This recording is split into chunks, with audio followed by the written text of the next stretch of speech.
ब्रज में हुआ। और यहाँ रास की कितनी विधाएं हैं। एक विधा है नव नारी कुंजर रास, है ना बाबा, नव नारी कुंजर रास। एक बार श्री राधा जी ने ललिता विशाखा को कहा कि रास के बिना सब सुना लगता है, भगवान को कहो हमें रास क्रीड़ा करनी। और कृष्ण कृष्ण है, मालिक का कौन मालिक। ललिता विशाखा दोनों गई है और भगवान को कहते हैं हमारी लाडली जो चाहती है रास क्रीड़ा करनी है, आप पधारे। अरे वो तो वो है, बोले तबीयत ठीक नहीं है।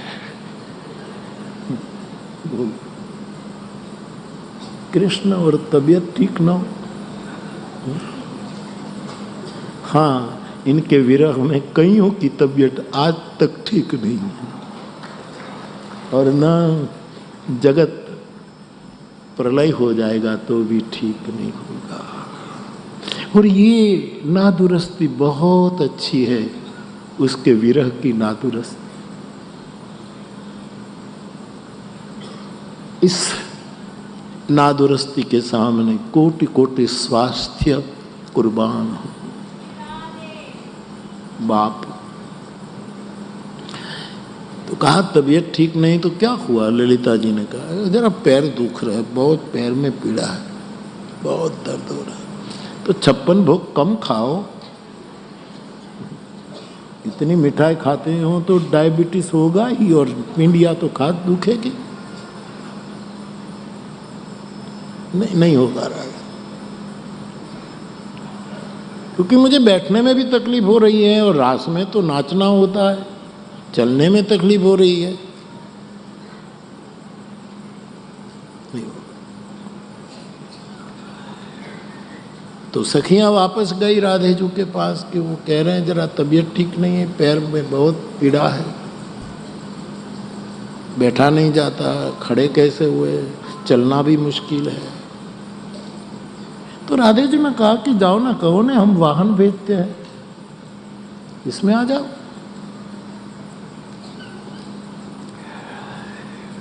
तो फिर गए कि हमारी महारानी वाहन की व्यवस्था कर सकती है आपको।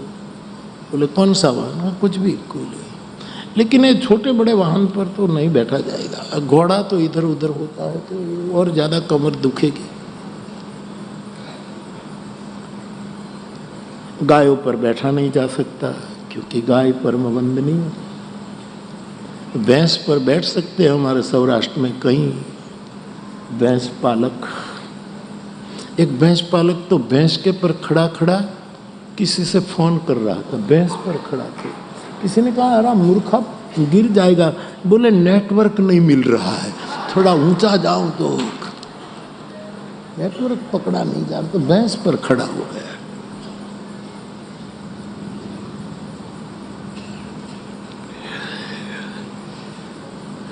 तो आप बताओ कोई वाहन के आपको कैसे ले जाएं हम, आप बताओ।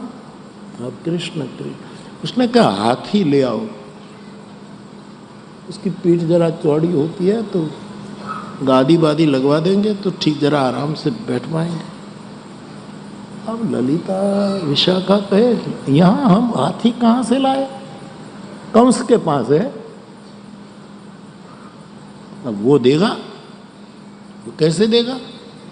और कृष्ण की सवारी के लिए ये तो कभी नहीं हो सकता। लौट आई, राधे जी को कहा कि ऐसी बात है, ये हाथी की मांग कर रहा है। बड़े बड़े प्रोग्राम देने वाले मांग बहुत करते हैं कि हमको चार्टर में ले जाओ, तो साइकिल लाइन प्रोग्राम, अब तो साइकिल पर जाकर के तो प्रोग्राम दे रहा था। ऊंचाई आने पर जमीन मत छोड़ना,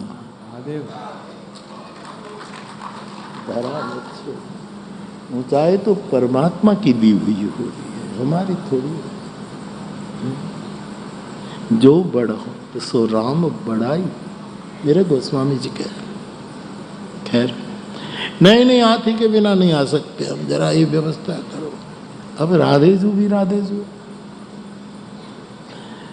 9 सखियों को कहा तुम काले कपड़े पहन लो, हाथी के रंग के, और 2 आगे 2 पीछे, 2 ऐसे ऐसे हाथी का शेप बना लो। और 8 सखी ऐसे और एक 9वीं आगे, जो तेरा हाथ ऐसे ऐसे तू सूंड की तरह करना।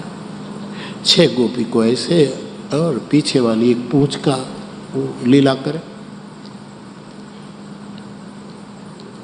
राधा जी ने ये सब युक्ति बताई तो ये सब गोपीजन हाथी बनकर गए। तो कृष्ण ने कहा कि इसमें दंत कहाँ है?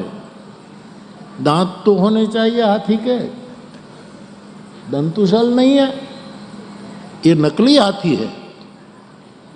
फिर ये बेचारी राधिका के पास फेल हो गए, मना कर दिया हाथी ने, क्योंकि वो दांत नहीं है। राधे जी ने कहा कि चलो मैं दंत मैं बन जाऊं, और फिर महारानी सबके आगे अपना हाथ ऐसे करके वो दंत बन गई। ऐसे राधा जी दंत बनी। इस राधा के दंत की कथा दंत कथा नहीं है, संत कथा है। इसको दंत कथा मत समझना। सुनो, सब आए।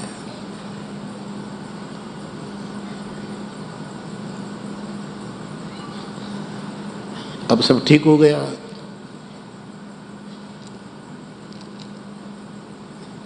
भगवान कृष्ण ये तो लीला कर रहे थे, बैठे फिर उतर गए, मुस्कुराए, बोले पैर का दर्द मिट गया।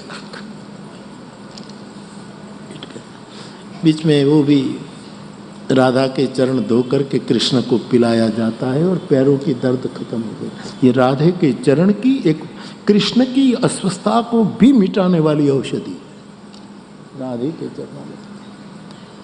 फिर रास हुआ है, उसको नव नारी कुंजर लीला कहते हैं। कुंजर हाथी और 9 नारी 9 गोपियां,